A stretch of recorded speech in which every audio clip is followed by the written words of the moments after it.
सबसे पहले मैं धन्यवाद दूंगा आपको सर।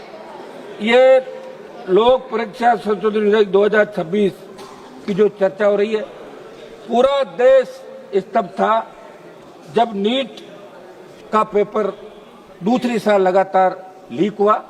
और मैं सबसे पहले मेरे उन 20 छोटे भाइयों को बहनों को श्रद्धांजलि अर्पित करूंगा जिन्होंने नीट पेपर लीक की वजह से आत्महत्या की। इस सिस्टम को ठीक करने के लिए हम सबकी जवाबदेही है, लेकिन इन बच्चों ने अपने आप जंतर मंतर पे बिना किसी पार्टी के झंडे के, बिना किसी नेताओं का आशीर्वाद के एक हिंदुस्तान को बदलने का प्रयास किया। मैं स्वयं मौके पर गया था सभापति जी। राजस्थान के अंदर भी बहुत से प्रदर्शन हुए और पेपर लीक की घटनाएं चाहे किसी भी सरकार के समय रही, चाहे किसी भी राज्य के अंदर रही, हम सबकी जिम्मेदारी बनती है कि पेपर लीक नहीं होने चाहिए। आजाद भारत के अंदर जो बच्चा 10th, 12th और कॉलेज की डिग्री लेता है, मैं यूनिवर्सिटी का अध्यक्ष रहा हूं सभापति जी, बच्चे जब पढ़ते हैं उनको पूछो आप क्या बनोगे, कहता डॉक्टर, इंजीनियर, IAS, RS, जो भी जिस स्टेट की सर्विस होती है। लेकिन दुर्भाग्य से उन बच्चों को पेपर लीक की घटनाओं का सामना करना पड़ रहा है। मैं उस प्रांत से आता हूं जहां सबसे ज्यादा पेपर लीक की घटनाएं राजस्थान के अंदर हो रही है, चाहे कांग्रेस की सरकार रही, उससे पहले चाहे बीजेपी की सरकार रही और अब चाहे सरकार रही।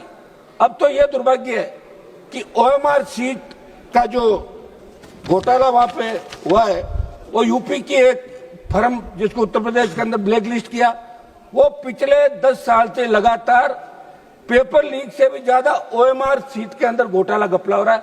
पेपर लीक को तो पकड़ लोगे, उसको कैसे पकड़ोगे? ये राजस्थान के अंदर उस कंपनी को ठेका दिया जो उत्तर प्रदेश के अंदर ब्लैक लिस्ट थी। तो ये कौन दे रहा है, ये काम कौन कर रहा है, इसकी जांच भी होनी चाहिए। सभापति जी, नीट के आयोजन से पहले CBSE इसका करती थी, नेशनल टेस्टिंग एजेंसी को आपने दिया। इनके अधिकतर जो काम कर रहे हैं वो संविदा के अंदर। ये पेपर लीक होने के बाद जब नजर पड़ी तो देश के अंदर नीट के अलावा बहुत से ऐसे एग्जाम थे जिनके पेपर लीक हुए। UPSC पे बहुत बड़ा भरोसा देश का छात्र करता है, लेकिन अब तो लगता है अगर यही हालात बने रहे तो अगले पेपर लीक का अपन इंतजार करें कि UPSC का पेपर लीक कब हो। आप ये कानून लेके आए और निश्चित रूप से इस अवधि के अंदर अच्छा ये होता कि आपके मंत्रियों का डेलीगेशन जंतर मंतर जाता, बच्चों से बात करता और मैसेज आप देश के अंदर देते कि हम बच्चों के साथ है। बच्चे चाहे किसी भी पार्टी के हैं, बच्चे हमारे। और उसके अंदर आपने देखा होगा कि जब लाठीचार्ज हुआ और पैरामिलिट्री फोर्स और दिल्ली पुलिस के अधिकारियों ने हाथ खड़े कर दिए कि हम इन बच्चों को नहीं मारेंगे, तब आपकी सरकार ने सुध ली कि अब कुछ करना चाहिए, कहीं ऐसी स्थिति देश के अंदर नहीं हो जाए जैसी नेपाल के अंदर हुई थी। ये जैन जी जो अपना हक और अधिकार चाहता है, मेरे बच्चे स्कूल के अंदर पढ़ते हैं, उन्होंने कहा पापा आप वहां क्या कर रहे हो? तो मैंने कहा बच्चों में तो जा ही रहा हूं कि पार्लियामेंट मत चलने दो। मैं हमारी जो इंडिया अलायंस है, इन तमाम पार्टियों को इस बात का धन्यवाद दूंगा कि इसके अंदर इंडिया अलायंस की सारी पार्टियां एक साथ दिखी, विरोध किया और विरोध का ही परिणाम था कि सरकार तीसरी बार झुकी। किसान आंदोलन में भी आपने जिद की थी। 700 किसानों की शहादत के बाद आप लोग बेक हुए। आपने अपने सारे सांसद जो बीजेपी के थे, मंत्री थे, इनसे लिखा कि बिल बहुत अच्छे हैं और फिर अचानक प्रधानमंत्री जी ने बिल वापस लिया। एक सांसद हमारे यहीं बैठे हैं, उनको पता कितनी स्थिति बाद में गुजरना पड़ा। सर, हमारा आग्रह, अध्यक्ष जी आ गए सीट पे, अध्यक्ष महोदय, इसके अंदर हमारा कुछ सुझाव है। ये सुझाव हम देना चाहेंगे अध्यक्ष महोदय। आप ये जो बिल लेके आए, अपराध संगठन गिरोह द्वारा या 2 या अधिक लोक परीक्षाओं को प्रभावित करने के उद्देश्य किया गया, इसमें आजीवन कारावास का प्रावधान किया जाए।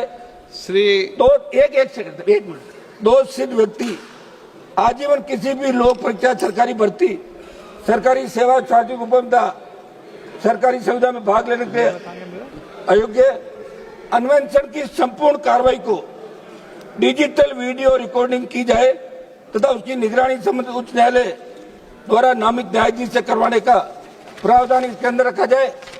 अध्यक्ष महोदय, एक हमारा आग्रह है कि पहले भी पेपर लीक के आरोपी जो पकड़े जाते थे उनको सजा का प्रावधान था।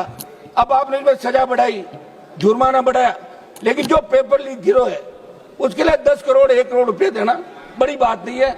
मेरा आग्रह है कि ये जिस तरह मुलजिम पे रखा जाए कि वो सिद्ध करे कि वो दोषी नहीं है, ये कानून के अंदर होना चाहिए। और हमारा एक आग्रह ही है, हमारे डीजीपी साहब बैठे हैं, नार्को टेस्ट और पॉलीग्राफ ये किसी मुलजिम का करना होता है तो कोर्ट तय करेगा कि नार्को टेस्ट होगा कि नहीं होगा।